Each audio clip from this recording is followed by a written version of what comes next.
j'ai réalisé au cours de ma vie que la valeur de qui je suis n'est pas déterminée par ce que les gens pensent de moi. Et mon bonheur ne se situe pas dans le matérialisme. Peu importe où je vais, j'essaye toujours d'apporter ma vision et de partager mes rêves. Je ne sais pas qui vous êtes, et je ne sais pas ce que vous traversez. Je ne suis pas le genre de gars à dire que je traverse quelque chose de pire que vous. Parce que je crois qu'il est bien pire de vivre dans un foyer brisé que de n'avoir ni bras ni jambes. Quand les docteurs m'ont vu, ils ne pensaient pas que je serais en mesure de marcher. Et quand j'ai réalisé que j'étais différent des autres, je savais que je n'avais ni bras ni jambes, mais c'était plutôt la peur de rester seul qui m'effrayait le plus. Je rentrais à la maison chaque jour après avoir été moqué et raillé, sans savoir ce que l'avenir allait me réserver.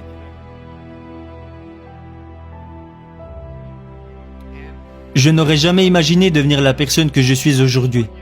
Je veux juste que vous preniez conscience au fond de votre cœur que parfois la négativité prendra le dessus. Parfois la peur vous empêchera d'essayer ou de recommencer.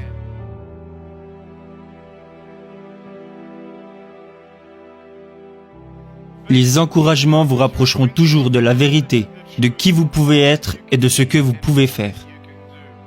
Mais les découragements, eux, vous éloigneront de tout ça. Vous savez, je n'avais aucun espoir à mon propre avenir. Mes parents croyaient en Dieu, mais moi non, car je ne comprenais pas pourquoi ils m'avaient donné moins que les autres. Alors pendant de nombreuses années, je ne comprenais pas que je pouvais avoir ni main, ni pied et devenir malgré tout un miracle pour quelqu'un. Et que si j'étais capable d'envoyer ne serait-ce qu'une personne au paradis, alors tout ceci prenait un sens.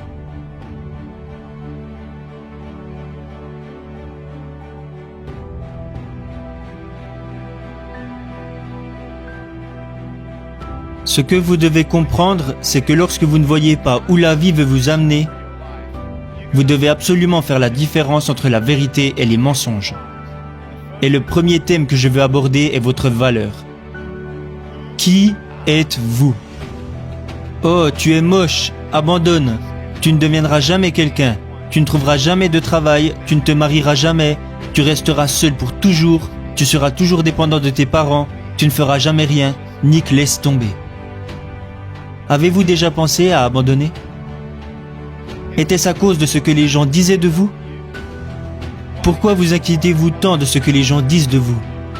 Pourquoi accordez-vous tant d'importance à votre apparence? Laissez-moi vous demander, pensez-vous que je suis assez cool pour devenir votre ami? Oh, merci beaucoup. Mais je n'ai ni bras ni jambes. Ça n'a pas d'importance, pas vrai? Alors si notre apparence n'a pas d'importance, pourquoi continuons-nous de nous moquer et de blesser les autres par nos paroles, si tout ceci n'a pas d'importance? Ce qui fait notre valeur n'est pas l'image que nous renvoyons. Beaucoup d'hommes pensent que leur valeur est déterminée par la somme d'argent qu'ils peuvent ramener à la maison. C'est faux. Je préférerais toujours être un homme pauvre qui n'a jamais blessé personne, plutôt qu'un homme riche qui a fait de la peine à une personne. Cela ne veut pas dire que je me considère parfait.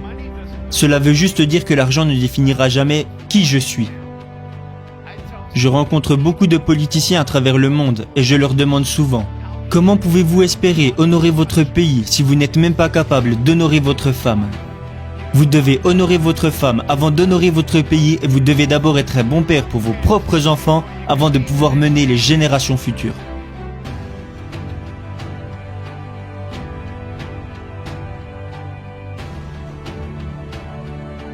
La famille, c'est si important.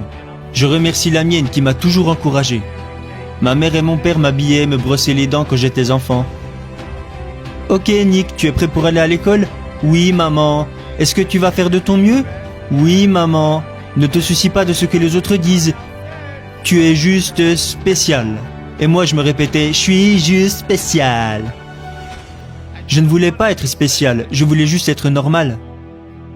Alors toute cette violence et tous ces mensonges grandissant dans ma tête et dans mon cœur m'ont amené petit à petit à entrer en dépression. À l'âge de 8 ans, je suis entré en dépression et à l'âge de 10 ans, j'ai tenté de mettre fin à mes jours. Imaginez tout ce que j'aurais manqué.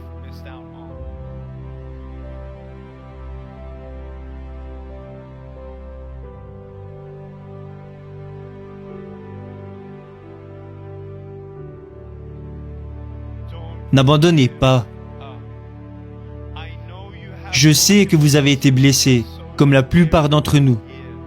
Mais vous ne savez pas quels miracles peuvent apparaître de vos blessures, tant que vous ne donnez pas à vos blessures une chance.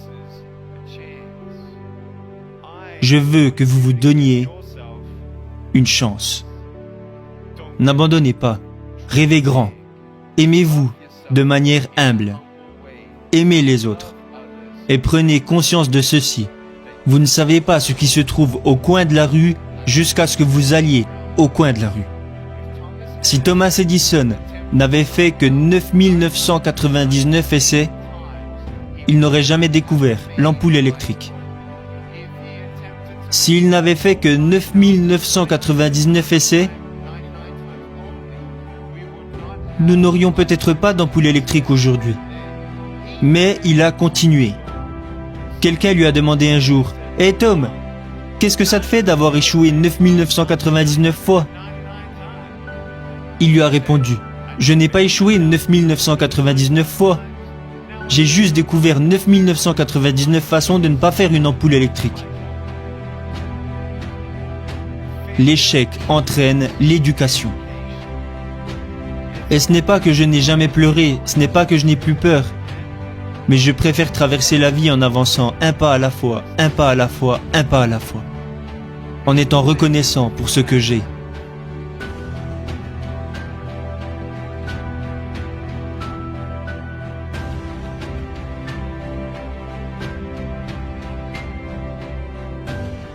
Vous ne pouvez pas tout changer. Vous ne pouvez pas changer la façon dont les autres se sentent. Vous ne pouvez pas faire disparaître les regrets, la culpabilité. Vous ne pouvez pas faire disparaître la peur. Vous pouvez encourager les gens, vous pouvez les supporter, les écouter. Vous pouvez être à leur côté, mais vous ne pouvez pas les changer. Vous pouvez prier pour eux, mais vous ne pouvez pas les changer. Je veux que vous preniez conscience qu'il arrive parfois que nous essayons de changer quelque chose qu'il est impossible de changer. J'aimerais pouvoir changer ma situation, mais c'est impossible. Alors si je ne peux pas changer mon corps, je dois changer ce que j'ai dans le cœur et dans la tête. Et essayer de trouver quelque chose que je peux faire au lieu de me lamenter sur ce que je ne peux pas faire. J'ai réalisé au cours de ma vie que la valeur de qui je suis n'est pas déterminée par ce que les gens pensent de moi. Et mon bonheur ne se situe pas dans le matérialisme. Si vous me donnez tout l'argent que vous avez et tout l'argent que vos parents ont sur leur compte bancaire, disons que ça représente 1 million de dollars, disons même que ça représente 1 trillion de dollars, peu importe la somme que ça représente, disons que tout votre argent atterrit sur mon compte bancaire. Oh, j'aime cette histoire. Mais si tout à coup mon fils meurt ce soir, juste parce que... Est-ce que l'argent peut vraiment vous rendre heureux? Est-ce que l'argent peut réparer votre mariage? Est-ce que l'argent peut rendre vos enfants heureux? Non. La drogue, le sexe, l'alcool, le porno. Si vous placez votre bonheur dans ce genre de choses, alors votre bonheur sera de courte durée.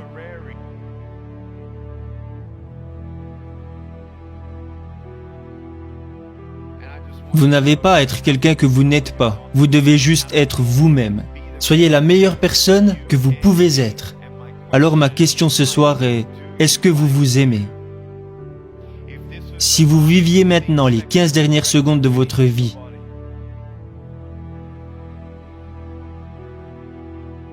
plus que 10 secondes, qui n'avez-vous pas pris dans vos bras depuis longtemps?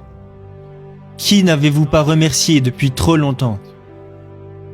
À qui n'avez-vous pas dit pardon? Qui avez-vous oublié que vous n'auriez pas dû oublier? Vivez chaque instant comme si c'était le dernier. Soyez la meilleure personne que vous pouvez devenir. Atteignez vos objectifs, accomplissez vos rêves. Mais à la fin, quand ce sera l'heure de vos funérailles, tout ce qui aura de l'importance c'est qui vous aurez été, et non ce que vous aurez fait. Qui vous êtes peut changer des vies, bien plus que ce que vous avez fait. Et si vous pouvez réunir ces deux concepts ensemble, alors vous êtes sur la bonne voie. Rêvez grand. N'abandonnez pas. Quand vous savez pourquoi vous faites ce que vous faites, le courage prend le dessus sur toutes vos peurs. Pourquoi je ne saute pas de cette table? Parce que ce serait une idée stupide. Mais si j'étais sur cette table et qu'il n'y avait personne dans la salle et qu'il y avait un incendie, pensez-vous que cette idée de sauter serait une si mauvaise idée? Quand vous savez pourquoi vous faites ce que vous faites, vous le faites. Apeuré ou pas, effrayé ou pas, j'arrive et j'avance. Vous voulez savoir qui m'a inspiré à devenir conférencier? Ce n'était pas ma mère, ce n'était pas mon père, ce n'était pas ma famille. C'était l'agent d'entretien de mon lycée. Le gars qui nettoyait les toilettes au lycée a changé ma vie. Il me regardait un jour et il m'a dit « Nick, tu devrais donner des conférences ». Et je lui ai dit « Mais t'es dingue ». J'ai commencé à partager mon histoire devant des petits groupes à cause de lui. Il m'a forcé, il était en train de me tordre le bras, alors j'ai dû dire oui. Alors quand je me suis retrouvé à parler devant 300 étudiants de deuxième année pendant 7 minutes, et qu'au bout de 3 minutes la moitié des filles étaient en pleurs, j'étais si nerveux, mes mains étaient moites. Je les regardais et elle n'arrêtait pas de pleurer, alors j'ai dû faire une pause.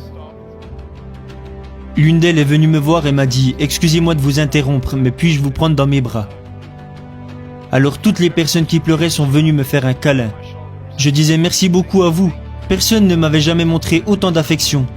Personne ne m'avait jamais dit que j'étais beau à ma façon. » Voilà comment j'ai su que j'allais devenir conférencier.